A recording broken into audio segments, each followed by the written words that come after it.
Welcome back to another Stand on Guard episode. I'm your host, David Crayden. Thanks for joining me today. Question period is going to be a little late today, but we will get on to things as soon as possible. And I just want to show you a few clips before we get going with question period, because it was indeed a budget. Another $40 billion deficit. Another $40 billion to the national debt. What did Justin Trudeau once say? Hey, the deficit will take care of itself. The deficit or the budget will balance itself. Well, apparently it hasn't. All these years later, no, it hasn't balanced itself. We're still looking at the same old from Justin Trudeau. But here's some classic moments with with Chrystia Freeland. You've got to watch this. We are making life cost less. We're driving the kind of economic growth. Do you want to live in a country where those at the very top live lives of luxury? It's tradition in Canadian politics for the finance minister to pick out a new pair of shoes when announcing a new budget. Did Chrystia Freeland explore the shops and the stores of Ottawa or Toronto, where her riding is? No, she had a special group sent to her office with shoes for her to select in the privacy of her own office. This is not a government that gives people everything they want. It's a government that takes everything they have. You can't handle the truth. To resist. And here's some classic moments from Chrystia Freeland's presentation yesterday. Moving with purpose to help build more homes faster. We are making life cost less. We're driving the kind of economic growth that will ensure every generation of Canadians can reach their full potential. Together, we are putting into action a plan to build nearly 4 million homes by 2031 and to unlock the door to the middle class for more young Canadians. Yeah. You believe 4 million homes, new homes built? They put aside $8.5 billion for it. Now, this is the incredible thing. How are they going to get this money? Well, the capital gains tax on the rich. You might be included in the rich now because it's on capital gains transaction over $250,000. The tax on that will be 66.7% as opposed to the current 50% level. Wow. Let's hear what Pierre Poilievre had to say about this. To close it off, we got some of the most hair-raising ideological fervor from the minister, who says that what Canadians really need is a stronger government.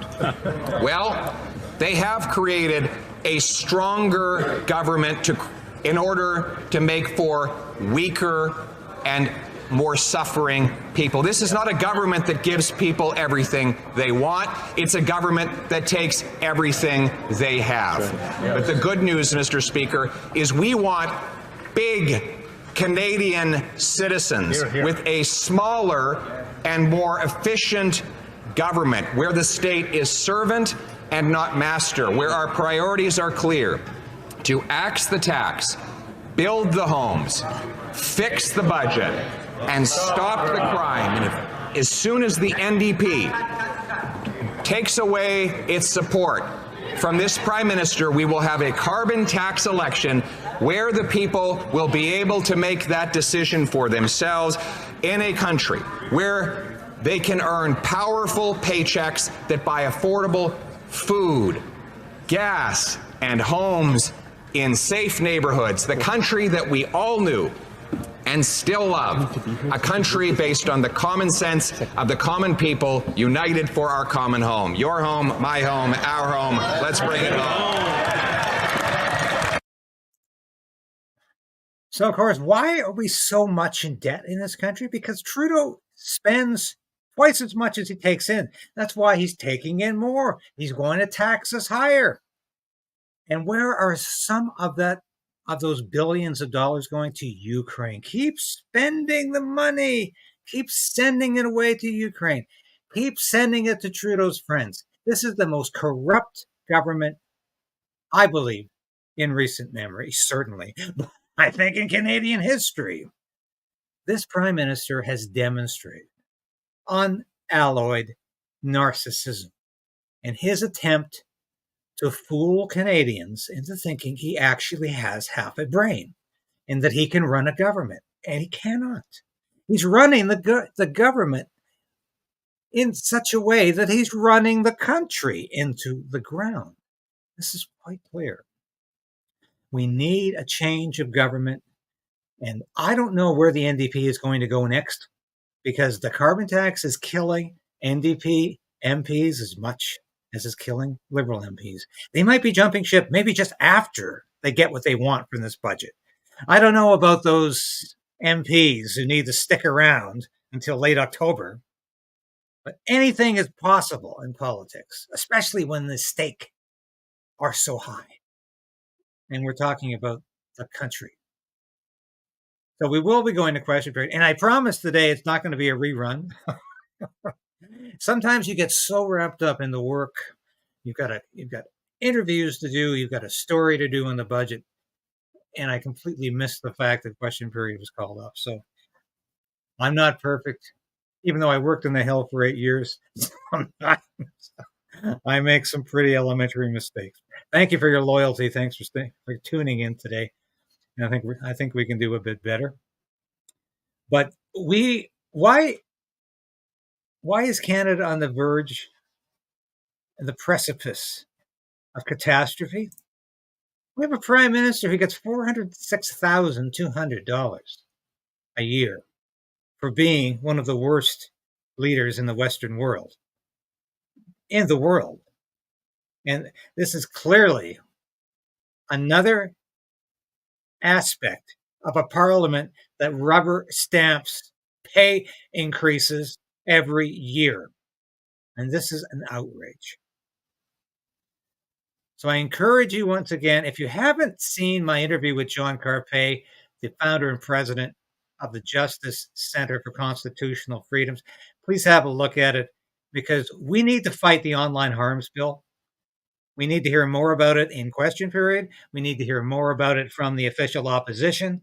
Thank God Poilievre did speak out about it about a week ago at the Canada Strong and Free conference, which was, let's face it, a bit of a joke as well, when you got Boris Johnson there selling the war in Ukraine because it's a great investment because Ukrainians are dying, not Canadians. That's how amoral the leadership of the world is today. It's absolutely amoral. So we're going to go to question period now, which should be beginning any moment. Thank you again for your patience. And we will comment as required. Thank you for your comments and your support. Please like this broadcast right now if you can. Give it the thumbs up and subscribe. We lost a subscriber yesterday. Please subscribe if you can. And if you need to resubscribe, please do that. But like this broadcast right now if you can. It helps us beat the YouTube algorithm and true censorship. Thank you so much, and I will be standing by.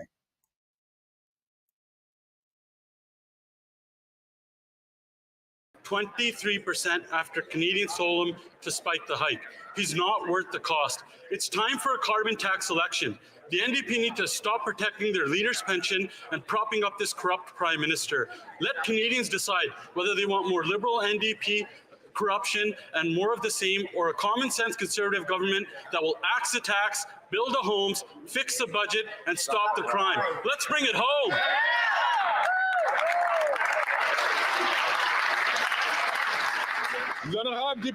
The Honourable Member for Bourassa. Mr. Speaker, in Creole, La Chez Nous means our home. It's a TV series, most of whose stars are of African descent. It is the first time that a TV series about the Haitian community is being shown on Radio-Canada. I'm proud to welcome the main actors of this series to Parliament Hill. They are Frédéric Pierre, Catherine Souffron, Fayol Jean, Mireille Metellus, and the co-writer Angelo Cadet. It's important to recognize the impact of the series because of its representation of ethno-cultural groups on television. I salute Radio-Canada for producing this series, and I can congratulate all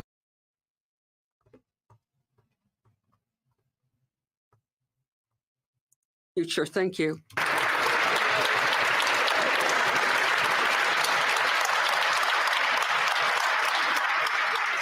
Oral questions, questions orales. L'honorable chef de l'opposition. The Honourable Leader of the Opposition. Qui va? Who will pay?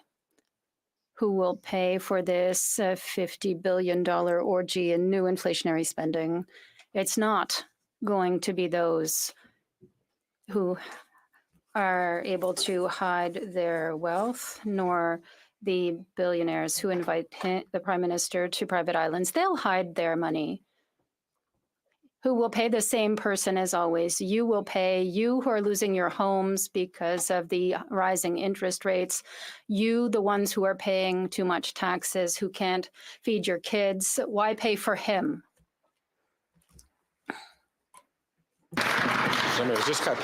I would just like to remind all members to direct their comments to the chair.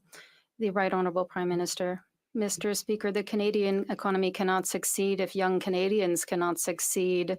We have an economy that needs to do more to ensure that young people can have a strong future, a house, and it's the dreams of the middle class that the previous generations had. That's why we put together a budget that offers a fair chance to all the generations to succeed. And yes, we're asking the wealthiest to contribute a bit more, while the Leader of the Opposition is preaching austerity. He's defending the wealthiest, and we will be there for the middle class. The Honourable Leader of the Opposition. Mr. Speaker, it's the 9th deficit, 9 years of this Prime Minister. He is not worth the cost, as always.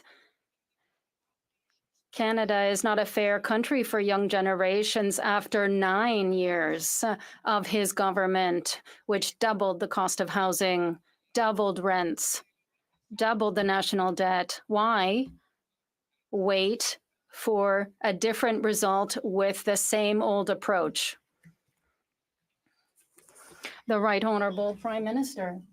Mr. Speaker, instead of picking austerity like the former Conservative government did and like the Conservative Party currently is preaching, we chose to invest, and we're continuing to choose to invest in young families to be able to buy a home, in seniors, in young people, students. So we're investing in the jobs of the future. We're investing in new technologies.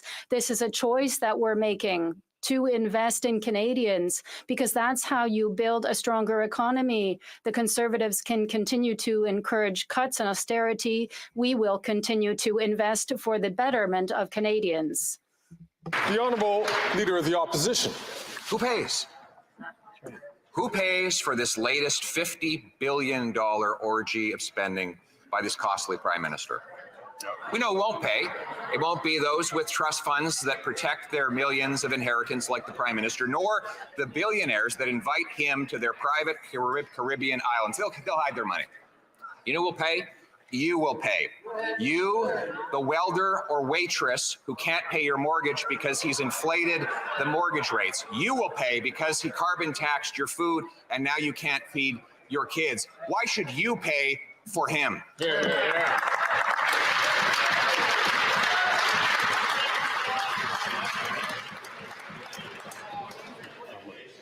My comment still applies. The Right Honourable Prime Minister. Mr. Speaker, it is interesting to see the lengths to which the Leader of the Opposition will go to avoid saying that he is choosing to stand with the ultra wealthy, against the middle class, against young Canadians. When we first got elected and raised taxes on the wealthiest 1% to lower them for the middle class, the Conservative Party and that leader voted against it. We're asking for the wealthiest in this country, the wealthiest 0.1%, to pay more in taxes so we can support the middle class, so we can restore the dream, particularly for young people, of home ownership, of a brighter future that the world is taking away from people all over the world. The Honourable Leader of the Opposition. Mr. Speaker, the Prime Minister likes to blame the world for the problems that he caused. He doubled the debt, doubled the rent, doubled mortgage payments, doubled the needed down payment. And now he's doubling down on the same costly mistakes that have made life unaffordable for Canadians.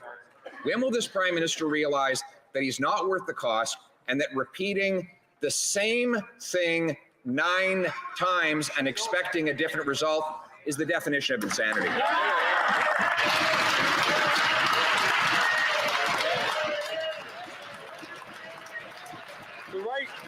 The right Honourable Prime Minister. Speaker, what the Leader of the Opposition is saying is that he stands with the ultra-wealthy 0.1% in this country, and everyone else is on their own, because that's what he would do as he slashes programs, as he slashes investments, as he doesn't build the homes necessary, as he doesn't have a plan to fight climate change and create good jobs, as he has stood against affordability measures, as he stands against seniors getting dental care, Mr. Speaker. He is choosing to stand with the ultra-wealthy while we are investing in Canadians and building a stronger future that is fair for everyone.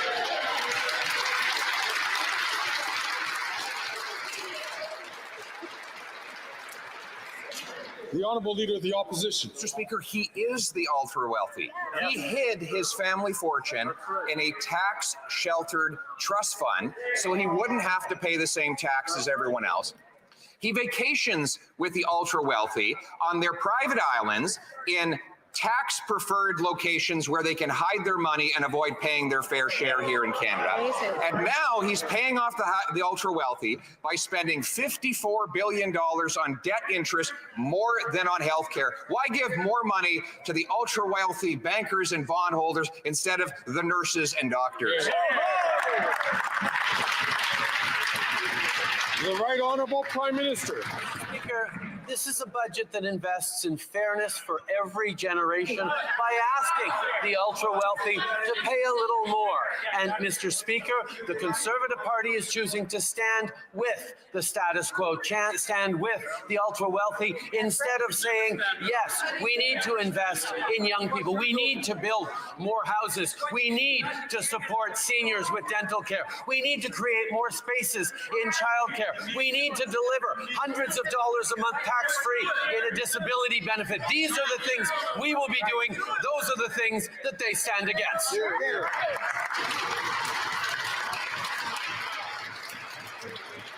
The Honourable Member for Beloit-Chambly. Mr. Speaker, childcare is Quebec's and provincial jurisdiction. Dental insurance is Quebec's and the provinces. Well, that wasn't bad. We had a few good exchanges there between Trudeau and Poilievre. But it's true. Trudeau is the idle rich. He's always been the idle rich. And this is ridiculous to suggest it's going to be the rich, the super rich, that pay for the Liberal programs. Trudeau has redefined the rich to include at least the upper middle class, and perhaps most of the middle class. So this is really quite outrageous. And to suggest that all somehow are part of the super rich or favoring them, when that is Trudeau's niche, is, of course, just more of the Prime Minister's mendacity. It's chronic lying. It never ends.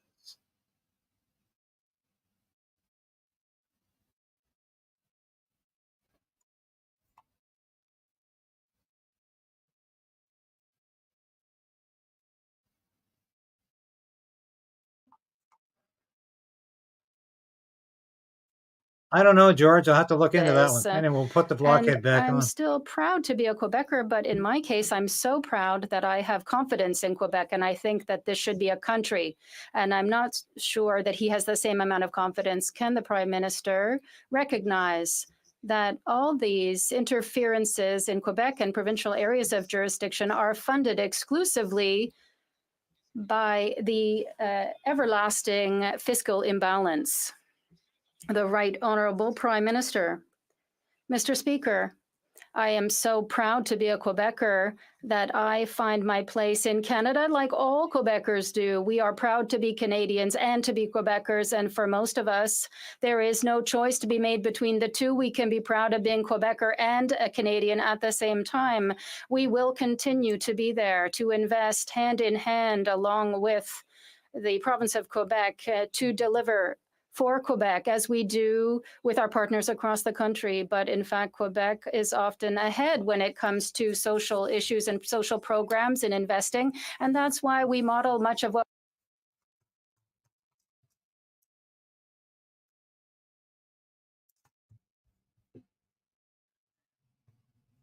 off, and they know the reason for it. Today, rent is doubled, grocery prices are sky high, and we're paying some of the highest cell phone bills in the world.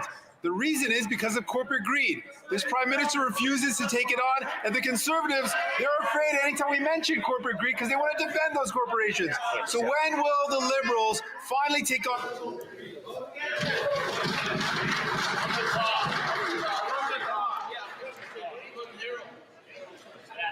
There are some members in this place who, like the Speaker, had difficulty hearing the member from Burnaby South finish or ask his question. So I'm going to ask the honourable member from Burnaby South to start again his question, but I'm going to ask all members on all sides of the House to please hold yourselves until you have the opportunity to be recognized by the Speaker Hold yourself. to ask your question or to answer the question. The honourable member from Burnaby South. Thank you, Mr. Speaker. I know what happens. Anytime I take on corporate greed, the Conservatives get really upset because we're taking on their masters, so they get upset about it. But I'll be careful not to say it too much because I know the Conservatives get so angry when we mention corporate greed. But what happens is young people are seeing they're getting ripped off with rent, they're getting ripped off with groceries, getting ripped off with the high cost of cell phone fees, and they know it's because of corporate greed. The Conservatives don't want me to talk about this, but will the Liberals take on corporate greed, which is driving up the cost of living? Farce. This is the man who props up the Trudeau government on a daily basis. He's pretending to be a critic again. With this budget that Canada cannot be successful unless young people are successful, unless every generation sees a real and fair chance to succeed. That's why we're stepping up to invest in new homes that young people are going to be able to afford, in making sure that their rent payments count towards a credit score to get them a mortgage eventually. We're investing in more support for Canadians living with disabilities. We're investing in supports for seniors. We're investing in entrepreneurship for young people. We're making the kinds of investments that are going to grow the economy, support young people, and restore the dream of a stronger Canada for everyone. The honourable member for Burnaby South. Mention corporate greed, which is driving up the cost of living. Les jeunes se font... Young people are getting ripped off at the grocery store. They know it. They go to Loblaws and they're seeing record profits being taken in. And yesterday's Liberal budget does nothing to resolve this. They're continuing, that is, Loblaws and Metro are continuing to get rich with billions from the government. Why will the Prime Minister not call them to order instead of making young people pay? The Right Honourable Prime Minister. Mr. Speaker, this budget does recognize that the success of our country depends on the success of young people. That's why we are asking the wealthiest to pay a bit more in taxes, income taxes, in order to be able to share more benefits with young people, to be able to ensure that young families can pay their rents and buy a home so that young families can have a better access to the services and care they need, particularly when it comes to childcare. We will continue to be here to support families in need and asking the wealthiest to do more. The Honourable Leader of the Opposition. You to know that the status quo is unacceptable, that Canada has become an unfair country where young people, an entire generation, cannot afford a home and families cannot afford food. And if he finds out who's been running this place for the last 9 years, there will be hell to pay.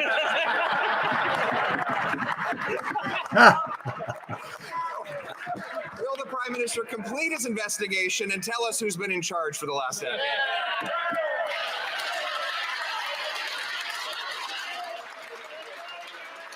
Now that is a good Prime one. Minister. When we first got elected, we raised taxes on the wealthy.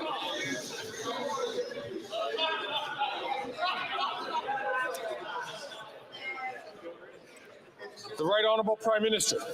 Mr. Speaker, when we got elected, first thing we did was raise taxes on the wealthiest 1% and lower them for the middle class, a measure that the Conservative Party voted against.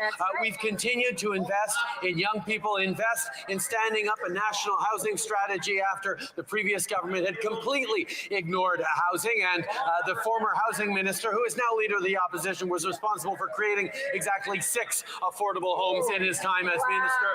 We've continued to invest, and we're going to continue to make sure that the economy is fair for every generation, and that means asking the wealthiest to pay a little more so we can put more money in the pockets of the middle class. The Honourable Leader of the Opposition. Mr. Speaker, the Prime Minister has got to stop getting his facts from his incompetent housing minister's Twitter account. This is the same guy who, as immigration minister, lost track of 1 million people. Yeah, that's when I was true. housing minister, we built 92,782 new apartment units with an average rent of $973.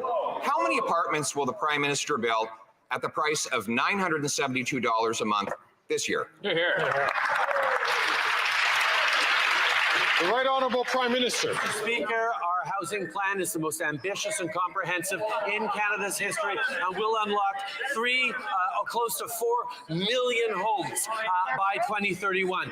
This happens because we're working with municipalities, we're working with provinces to increase the levels of ambition. We've put out the most comprehensive and ambitious housing plan this country has ever seen, because we know that making sure the young people can afford a home, making sure we change the way homes are built in this country, is about building a stronger future for everyone in this country. That's what fairness for every generation looks like. That's what this government is focused on, while they're focused on cuts. And you're focused on taxing. Well, we will cut the rent. When I was Minister of Housing, we paid half as much for rent in Canada that we pay today. And on that question of his ambitious housing plan, I decided to read all about it in their 2015 platform. They said, "We will make it easier for Canadians to find an affordable place to call home." That was 9 years ago. They doubled the cost since that promise was made, and then they repeated the promise yesterday. Why do we expect the same promise with the same programs and the same Prime Minister to be kept this time? Very good point. The Right Honourable Prime Minister. I was in Vancouver a few weeks ago to speak with young people about the fact that we're supporting renters with greater protections and making sure that the money they spend every month on rent actually gets counted in their credit score so they can help get a mortgage on into the future. Our housing plan will unlock 3.87 million. It's going to help them get a mortgage. By cutting red tape, by reforming zoning, by lowering costs of home building, by using public lands and vacant government offices for housing. We're making it easier to save up for a tax-free for a down payment. We're helping end chronic homelessness and make homes more affordable. We're going to continue doing it. The Honourable Leader of the Opposition. Oh, he's going to turn public buildings and land into housing. I wonder where he got that idea.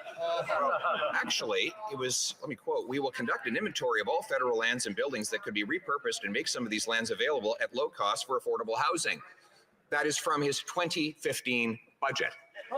And now, 9 years later, he can only point to 13 homes on those public lands. And yesterday, he promised a rapid review of all the federal land portfolios. Rapid review. How rapid? Another 9 years? I hope The Right not. Honourable Prime Minister. Mr. Speaker, we made a choice. We made a choice to invest in Canadians, and that started when we took office because the previous government had not invested in Canadians, continued to choose cuts to services, continue to choose austerity over the kinds of investments that a confident country should be making in its citizens. And that's where we have stepped up, and that's where we are stepping up right now to make sure that young people have the opportunities to build a strong future themselves by asking the wealthiest 0.1% to pay more in taxes. Unfortunately, the Leader of the Opposition continues to stand with the ultra-wealthy while we stand with... You are the ultra-wealthy. The ultra-wealthy are not paying for this. Immigration for housing costs and the immigration minister who caused it all. Then he made that minister responsible for housing. Since that time, that minister has a $4 billion housing accelerator that he admits will not build any homes, no specific homes. And in fact, since it began, housing starts have gone down this year, and his housing agency says they'll go down next year and the year after that. How is it the Prime Minister can spend $4 billion on a housing accelerator that decelerates home building? The Right Honourable Prime Minister. Yes, angry Talk Canadian. about the housing accelerator because it stands in direct contrast with any plan that the Leader of the Opposition has put forward to pick fights with municipalities and provinces on housing. We're actually stepping up with investments that are allowing for more densification, for 4 units as of right, to make sure there's better use of public lands, including by municipalities and provinces, by making sure we're changing the math around building affordable homes to unlock millions of homes over the coming years. This is the work that we're doing right across the country with people who are ambitious about solving the housing crisis. Yes. If the Leader of the Opposition doesn't want to help solve it, he needs to keep getting out of the way. Yeah, he's about to collapse. You're right, George. When he starts gasping for air, it's close. When rent was $973 a month, Mr. Speaker, until he came along. But more proof that he is not worth the cost. After 9 years, he's blaming the whole world. If the world is to blame for the housing problems in Canada, then why is it that housing here is 50 to 75% more expensive than in the United States? Why is it that housing costs have risen faster than in any other G7 country relative to incomes? Why is it that we have the fewest homes per capita despite having the most land and the most lumber? Why? Is it him? Hey, the budget will balance itself. Right Honourable Prime Minister. Mr. Speaker, the member opposite well knows that Canada's population is growing faster than our fellow countries around the world, and that is a good thing. It is a good thing that we continue to draw in people to be successful in this country. It is also extremely important that we recognize that even as the world is faced with challenges around inflation, disrupted supply chains, getting over the pandemic, conflicts and shifting geopolitics, Canada is actually on solider footing fiscally than any of our other G7 partners, with a lower debt to GDP ratio, a lower deficit, and a continued focus on creating the jobs and the future that Canadians need. It has the highest debt to GDP ratio in the G7. Member for Beloit-Chambly. Lies. Mr. Speaker, Anyway, in the blockhead. budget, the Prime Minister. You notice how Trudeau's bluster is just more of his chronic lying. Canada is on the precipice of economic catastrophe. Thank you to his spending. He spends twice as much as he takes in. We are not rated the best in the G7 for debt to GDP ratio. We are rated the worst. Just like 8 out of 10 Canadians are not getting more back in their carbon rebate than they are spending in carbon tax. It's all a pack of lies. Okay. I had to say something. I've been quiet for most of this broadcast. Hand in hand with the Quebec government, with our housing accelerator fund that in which we have invested across the country with Quebec, because Quebec was prepared to work ambitiously with us. We were able to invest $900 million, and which Quebec doubled in order to be able to invest in housing. That's the kind of partnership that will deliver for Quebecers. It's a model for the other provinces as well, because we will be there to deliver for housing and other units across the country. The Honourable Member for Beloit-Chambly. He is so hand in hand with the government of Quebec. And you notice Trudeau keeps talking about population growth like it's just happening.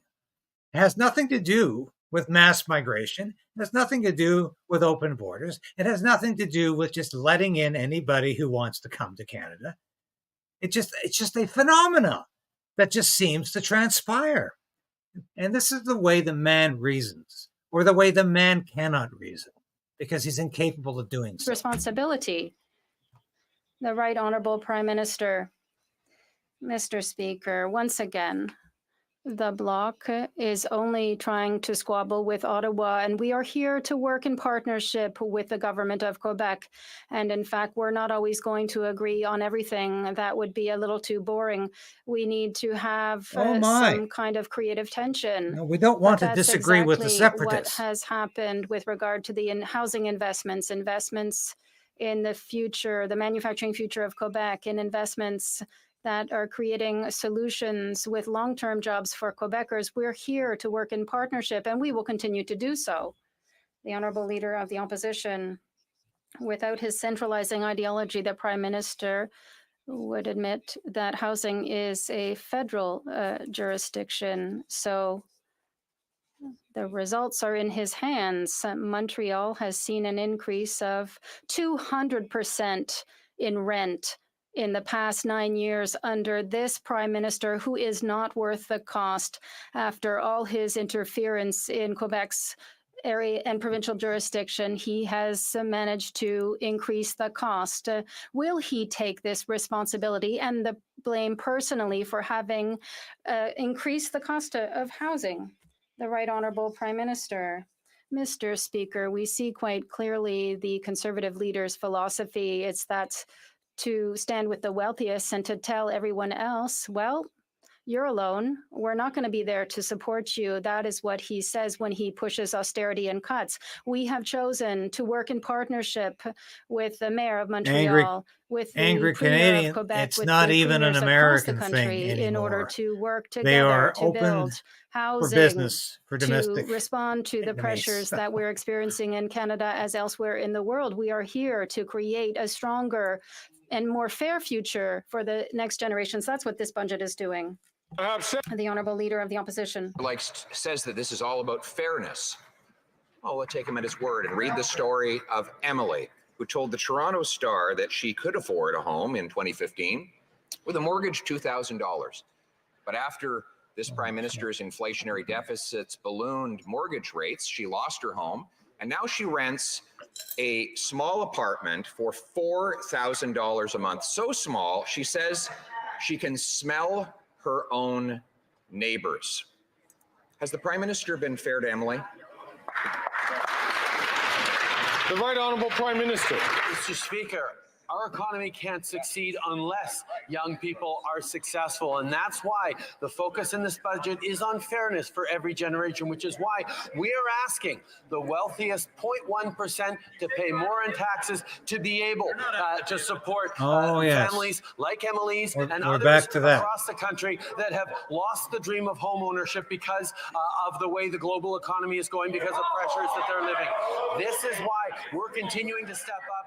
But what we don't see is why the Conservative leader continues to stand with the ultra wealthy, continues to block attempts to invest in dental care for low-income people. The Honourable Leader of the Opposition. Mr. Speaker, that was exactly the promise he made 9 years ago. He said that Emily wouldn't have to pay any more, that some rich guy would pay. But since then, his trust fund hasn't paid any more taxes. The billionaires that host him on private islands, they don't pay any more taxes. They hide their money abroad. But Emily is paying. She's paying $4,000 a month for an apartment that is so small, she says she smells her neighbors. Is the Prime Minister treating Emily fairly? The Right Honourable Prime Good Minister. question. Mr. Speaker, the Conservative solution for Emily is for governments to do less to support her, to do less to invest in childcare that she may or may not need for her kids.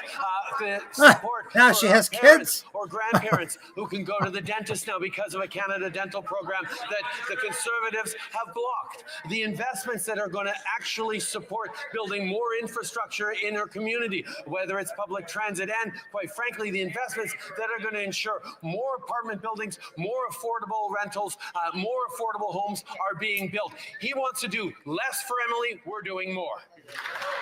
nothing of doing nothing Mr. Speaker, except increasing in the debt. 2015, Emily had a home with a mortgage payment of $2,000. Now she has an apartment with a rental payment of $4,000. How can he possibly suggest that she's better off paying twice as much to rent a place than she was under Conservatives owning one? The Right Honourable Prime Minister. You got him there. How can the leader of the Conservative Party actually believe that doing less to invest in Emily's future is of help to her? He is standing here continuing to push for austerity and cuts to programs and cuts to the kinds of supports that, yes, Canadians need more than ever before because the world is a much more challenging place. That is why we're continuing to step up. That's why we're asking the wealthiest 0.1% to pay a little more, something that he is standing against, that he will be voting against because he's still in the pockets of the ultra wealthy instead of focusing on Canadians who need it. How did they arrive at this The 0.1%? Honourable Member from Burnaby South. What a farce. Young Canadians have heard the All Prime right. Minister's broken promises for Yeah, years. shut 7 up, years you ago, hypocrite, jug meat. Where does Trudeau arrive at this 0.1% that they're targeting in the budget? This is imaginary. This is a farcical number. It's going to be more than 0.1% of Canadians who will be targeted with his tax increases. This is just more of the phenomenal degree of lying coming from this man. National housing strategy, which put millions of families into homes across the country. We've continued to step up with investments, including last year with the Housing Accelerator that has delivered increased densification and going to be building thousands upon thousands of homes over the coming years. And we're continuing to step up in this budget, which is focused on fairness for every generation to make sure that young people can again see a pathway to home ownership, can be able to afford rents in the cities in which they work. These are things that we're continuing to do because Canadians need it. The Honourable Member from Burnaby South. there is something very wrong when a Prime Minister doesn't have a problem keeping the Conservatives' $60 billion corporate handout, but denies Indigenous children the dignity of safe housing and decent schools. He's reaching for And everything the today. communities the same access to good roads and clean water. How can the Prime Minister look Indigenous people in the eyes after putting the greed of CEOs in front of the need of Indigenous families? And how can this hypocrite look anybody in the eyes when he continues to prop Trudeau up? Step up over the past years for reconciliation and investing in Indigenous communities. This budget has put aside $1 billion more on top of all the investments we've made for Indigenous housing. That's part of the $9 billion investments we're talking about for Indigenous communities over the coming years. We know there's always more to do, but we will be there hand in hand with Indigenous communities and leadership to make sure we're closing the gaps and building the strong future that is part of the journey of reconciliation. It's just, it's a bunch of cliches strung together. That's all Trudeau spouts. Too many children are going to school on empty stomachs, and that is not fair. It was our Liberal government who enhanced the Canada Child Benefit. Oh, thank God for the Liberal government. Childcare and many other sports Canadian families rely on. Can the Prime Minister inform this House of the next steps of our plan to support middle-class families getting ahead? Great question. Oh, everybody likes that Right question. Honourable Yeah. Prime Minister. Mr. Speaker, I thank the member for Brampton South for her question and for her hard work. While the opposition leader is taking cues from his lobbyist entourage on how to make the rich richer, we're investing in programs to help middle-class Canadians. Yesterday's budget includes a national school food Does anyone believe this? Does anybody believe that they're helping make the middle class wealthier? Save the average family as much as $800 per year in grocery costs. This is what the Conservative leader has already announced he'll be voting against. He has to read that from a script. It's his own talking points, and he has to read a script. And much spent, not a single meal served. Right. What he has served up is a tax on the food of the very children he claims to want to help. A tax that will cost every single middle-class family more than they get back in rebates, according to a scientific study by the Parliamentary Budget Officer. A tax he increased by 23%. If he really wants to stop the hunger for 1 in 4 kids in schools today, will he axe the tax?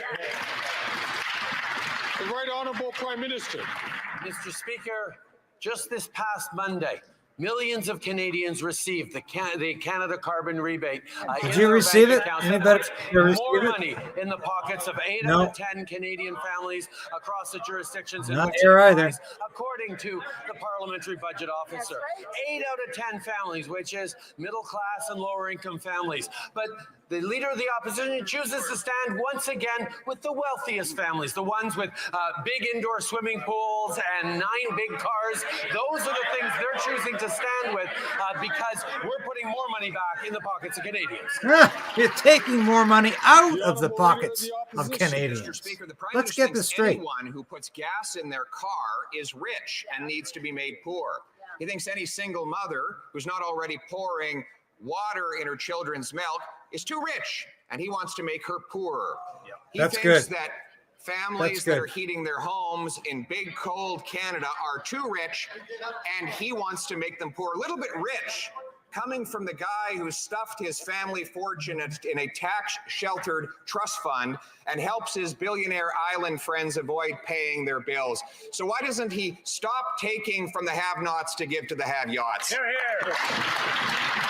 The Right Honourable Prime Minister. Mr. Speaker, in this budget, we're proposing to ask the ultra-wealthy to pay more in taxes to support lower-income Canadians and middle-class Canadians, something that the Conservatives are standing against, Mr. Speaker. They choose to stand with the ultra-wealthy while we continue to invest in supports for families. We've cut the child poverty rate in half since 2016. We've continued to move forward on investing in supports for families right across the country. And with this budget focused on fairness for every generation, we're continuing to do exactly that, despite the opposition of the Conservatives.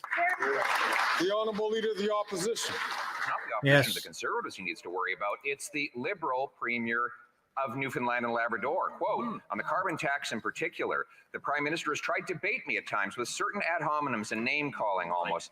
But look, we have a very different opinion on the carbon tax. I wish the Prime Minister would understand that. He's being very sclerotic in his approach and on this ideological marriage that he has to this carbon tax. Mr. Speaker, will he end his ideological marriage with the carbon tax so that Canadians can eat, heat, and house themselves? God help you if you're a woman and you disagree with Trudeau politically. Mr. Speaker, I am resolute that I will fight climate change and put more money back in the pockets of Canadians right across the country. Joke. You are a living, breathing joke. That meets the levels required. Go ahead, stand up and clap for that clown. Complaining, but that is what we will continue to do. We will ensure that a price on pollution that puts more money back in the pockets of 8 out of 10 Canadians, keep the lies going, Newfoundland and Labrador, continues to be in place right across the country, because that's what Canadians need for a stronger future and for affordability. He is just, what a buffoon. Budget officer confirms, in fact, that 6 out of 10 Canadians pay more in carbon tax than they get back in rebates. 100% of middle class or middle quintile Canadians pay more in tax than they get back, with it being especially bad for rural and suburban Canadians. And now we have 2-year highs in gas prices all across Ontario. Ontarians punished because of a 23% carbon tax. They can thank him every time they fill up the tank. Why won't he axe the tax so that Ontarians can afford to drive to work? The Right Honourable Prime Minister. Mr. Speaker, Ontario is an excellent example of a jurisdiction that chose to move forward with its own cap and trade system so they would not be subject to the federal carbon pricing backstop. But it was the choice of a conservative premier to scrap the carbon pricing system that they had that took on the federal carbon pricing backstop. But that's not all bad, Mr. Speaker, because that actually puts more money in the pockets of 8 out of 10 Ontarian families, which is something that the Parliamentary Budget Officer has confirmed repeatedly. Mr. Speaker, we're fighting climate change and putting more money back in people's pockets. The Honourable Member for Belleuil-Chambly. It's just shocking. Anybody can lie. So not only I don't believe that the Prime Minister is going hand in hand with Quebec, but instead I believe that he has his hand in Quebecers' pockets. He's grossly taking advantage of the power to spend. Yes, Karen, you're right. I bet she is texting him. Very true. Trudeau can't remember his own talking points. He has to look at his script at every opportunity. Deeply wounds and surprises me to hear the Bloc Québécois denouncing a federal government. How shocking. This has been their job for decades. Mr. Speaker, we will continue to invest throughout Canada, including in Quebec, with a partnership with the government of Quebec to ensure that we build more housing, to invest in the healthcare system, to support Quebec's work in offering a healthcare system. We will be there to offer more childcare, to give funds to offer more childcare spots. We are partners in the well-being of Quebecers and all Canadians. The Honourable Member for Belleuil-Chambly. Well, Mr. Speaker, I'm not going to spend much time explaining to the PM what the function of an opposition is, especially since it comes very naturally to a Quebecer. The Prime Minister interferes with everything in Quebec's jurisdiction. And when Quebec wants to use a tiny piece of the Constitution, the notwithstanding clause, to protect its own jurisdiction, well, it's a scandal in the eyes of the Liberals. This Prime Minister is taking advantage of his powers to harm Quebec, and I will continue to denounce it. The Right Honourable Prime Minister. Mr. Speaker, I will continue as a member for Quebec to exercise my responsibilities and also as Prime Minister of Canada. I will invest to help Canadians throughout the country.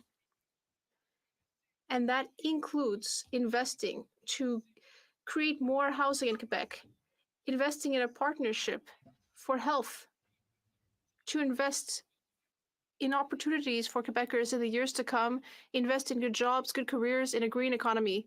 We will be here to invest throughout the country. But the Bloc Québécois, for their part, doesn't like it. Opposition. Même un ancien. The Honourable Leader of the Opposition. Even a former NDP leader has more common sense than this Prime Minister and the current NDP leader. Tom Mulcair noted yesterday that this government will use $54.1 billion on interest payments. That means servicing the interest and payments to bankers. So that's all of the money that people pay on the GST. Everything people are paying for GST is not being used for services. It's being sent to the bankers. Does the Prime Minister really think that's okay? The Right Honourable Prime Minister. Interestingly, like the Conservative Party, Thomas Mulcair was against hiking taxes on the 1% and reducing them for the middle class, as we did in 2015. And we will continue to invest to help the middle class, to help youth. Meanwhile, the Conservative Party continues to promote austerity cuts, and it continues to help the wealthy. We, for How are our they part, helping will the be wealthy, there to you offer idiot? a fair shot at opportunity for all generations, especially How are the youth. Conservatives favoring the wealthy, opposition. you Mr. half-wit? Speaker, austerity is what people are living every day when they can't afford to eat, heat, or house themselves after 9 years of this prime minister. But when they pay the GST, they assume that they're getting something in return. It turns out that they pay $54.1 billion in GST, and it costs them $54.1 billion in interest on the national debt. Does the Prime Minister realize that not one penny from the money Canadians pay in GST goes to valuable services? It all goes to pay wealthy bankers. The Right Honourable Prime Minister. Once again, in the face of the challenges Canadians are struggling with every single day, the solution by the Conservatives is for government to do less, to invest less in supporting Canadians, less for seniors and dental care, yes, less for childcare spaces, less to invest in medical supports and in healthcare, less to invest in building more homes. The solution proposed by the Conservatives is for government to do less for Canadians. We are continuing to invest in people responsibly with the best, lowest debt to GDP in the G7. We will continue. The Honourable Leader of the Opposition. Less for bankers and bondholders, Mr. Speaker. More for doctors and nurses. This year, for the first time in over a generation, the federal government will spend more on interest for the national debt than we do on healthcare. After he doubled the size of the debt and grew health spending slower than the previous Conservative government. Why is it that he wants to give $54 billion hard-earned Canadian tax dollars to wealthy bankers and bondholders and not doctors and nurses? Yeah, who's favoring the wealthy here? The Right Honourable Prime Minister.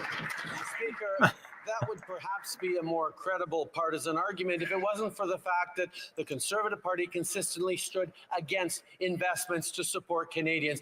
The dental care program we're putting forward that's going to help already the 1.7 million seniors who've signed up. The Conservatives have not only voted against, but are busy spreading misinformation around the country to try and scare people out of that program for partisan gains. The fact is, we're going to continue to invest in childcare spaces because that helps families. We're going to continue to invest in in supporting students so they have less debts. We're going to build more homes. They want to do less.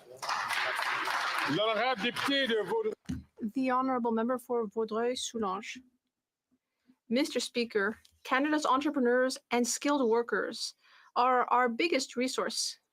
We need to take advantage of their ideas, innovation, and hard work in order to keep our position at the head of the world's advanced economies.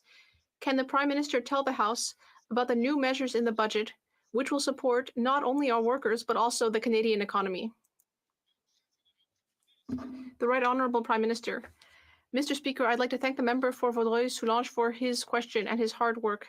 Yesterday's budget included clear commitments to invest in our future and in the talents of Canadian workers. However, the Conservative leader said that he will be voting against supporting Canadian clean tech businesses, that he will be voting against our investments in AI, that he will be voting against people who are working in our EV supply chains. We are investing to help all Canadians succeed in the 21st century, but the leader of the opposition wants to bring us back to the Stone Age. The Honourable Leader of the Opposition. Mr. Speaker, David Dodge, proud Liberal and former Liberal appointee as governor of the central bank, said that this would be the worst budget in over 40 years. It turned out he was right. We've had John Manley, who said the Prime Minister is pushing on the inflationary gas pedal, Manley being a former Liberal finance minister. Yeah, now we even have Bill Morneau condemning the government of which he was the former finance minister. Mr. Speaker, why is it that so many Liberals have come to the conclusion that this Prime Minister is not worth the cost? The Right Honourable Prime Minister. Mr. Speaker, there are people like the Conservative Party of Canada that are going to choose to stand with the ultra-wealthy and not stand with young people who need better supports as we ensure more housing, more investments, more opportunities for them to succeed in an economy that is increasingly tilted towards the ultra-wealthy, away from young people and the middle class. That's why we're going to continue to step up and put money in the pockets of Canadians who need it by asking the wealthiest to pay a little bit more, something the Conservatives will continue to stand against because they stand with the ultra-wealthy. So he just called his former finance minister someone who stands with the wealthy. All the adults in the Liberal and NDP parties are saying that this budget is irresponsible. We have John Manley, former Liberal finance minister, saying this prime minister is pushing on the inflationary gas pedal. David Dodge, renowned Liberal, is saying it could be the worst budget in 4 decades. Bill Norneau, remember him? And before he became Bill No More, he said that this is a troubling budget. And even Tom Mulcair says that there's too much going to debt interest. Isn't this like the NDP Liberal marriage? The parents went away and the rambunctious, restless kids went and trashed the place?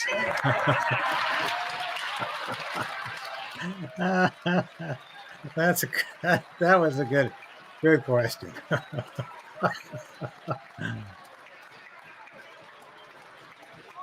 The Right Honourable Prime Minister. Speaker, while the Leader of the Opposition continues to focus on partisan attacks, we're going to stay focused on building a better future for Canadians. Speaking of inflation, Mr. Speaker, this is the 3rd month in a row in which inflation has been within the Bank of Canada's target range. That is because we continue to govern responsibly in a fiscally sound way that is at the forefront of the G7, even as we step up to invest in Canadians and in their future. Confident countries invest in themselves and their people, Mr. Speaker. That is what we are doing, while the Conservatives propose to do less, to invest less, to support Canadians. Running out of space again. Speaker, it's not me that's doing personal or partisan attacks against this prime minister's agenda.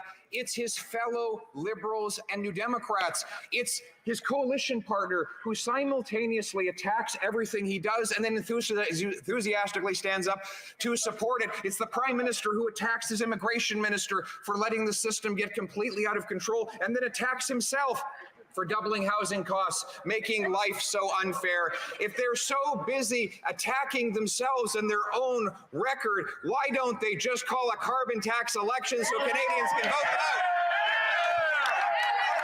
it out? Good moment.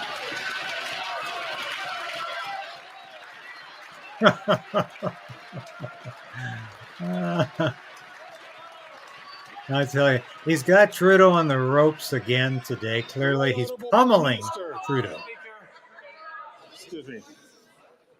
And he stayed for the whole question. This is the first time he's done that in weeks. To invest in a fairer future for all Canadians, for every generation. That is the choice we're making. Now, the Conservatives are continuing to choose to stand with the wealthiest in this country, choose to do less to invest in childcare, less to invest in solving the housing crisis, less to support young people across the country who need to feel the opportunities they can build in the future again. We will continue to be there to put money in the pockets of Canadians, to put homes in their communities, to build a stronger future for them and their families, while the Conservatives continue to promote cuts and austerity. That's right.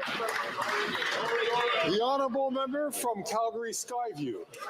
Mr. Speaker, I've been hearing from young people in my riding that home ownership is just out of reach.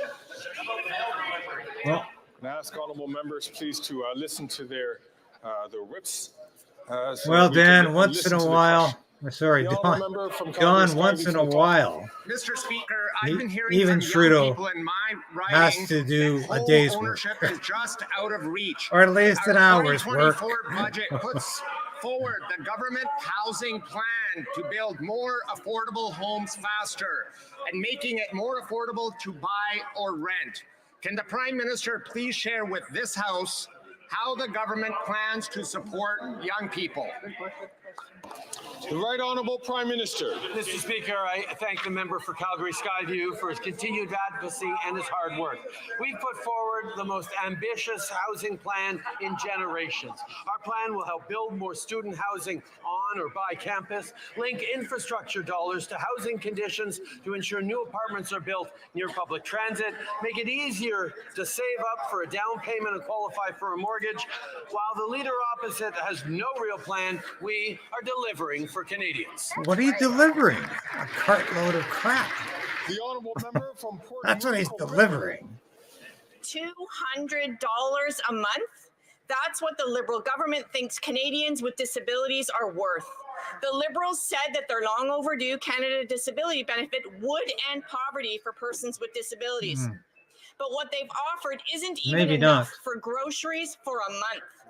Yet, the Liberals did manage to keep giving $60 billion to rich corporations, just like the Conservatives before them. It's unacceptable. Will the Prime Minister... I have to make a comment. Graham Harris, online censorship bill hasn't been... talking the online harms bill, you're quite correct. I've been saying this every day. This opposition, this official opposition, this conservative opposition needs to start talking about this bill every day, at least once during question period. Please have a look at my interview that I conducted with John Carpe, the president of the Justice Center for Constitutional Freedoms, where we talk about this bill. We need to talk about this bill every week, frequently. Thanks for mentioning that, Graham.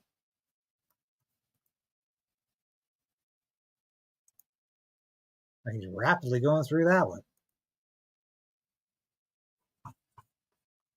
And in line with the question just asked, we were also shocked to see $200 a month, as if that would lift people in poverty, living with disabilities, and could lift them out of poverty. In what world is $200 a month enough?